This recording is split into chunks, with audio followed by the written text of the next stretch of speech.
বন্ধুরা, আমরা এখন কাঁচা লঙ্কার আচার বানাচ্ছি। এই যে গরম তেল করে এটাকে ঠান্ডা করে নেওয়া হয়েছে। এতে এবার কাঁচা লঙ্কাগুলো কুচি করা ছিল সেগুলো দিয়ে দেওয়া হচ্ছে তেলের মধ্যে, আর বাকি তেলটা শিশির মধ্যে ঢালা আছে।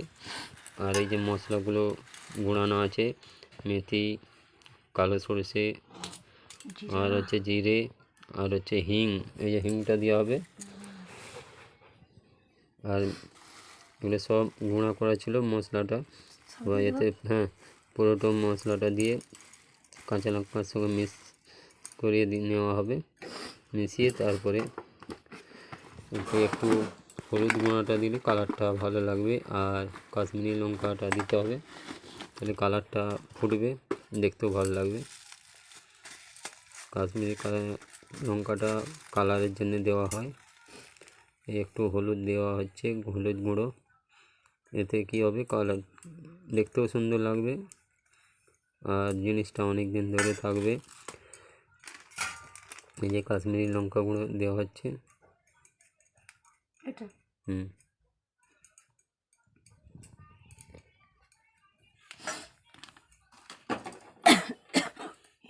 এবার এতে একটু হিং দিয়ে দেওয়া হচ্ছে। হিংটা দিলে সেন্টটা ভালো লাগবে আর খেতেও ভালো লাগবে। হিং দিয়ে দেওয়া হলো 1 চামচ মতন।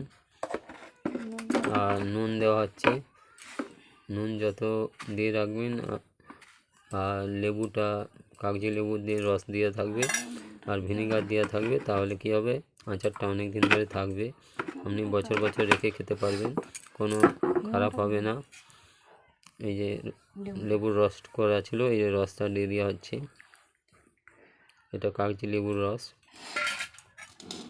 দিয়ে এগুলো এবার সব মাখানো হবে। চামচে করে আপনি মাখিয়ে নেবেন,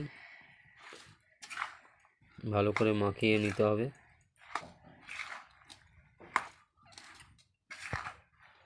এবার ভিনিগার দিয়ে দেওয়া হচ্ছে যত থাক।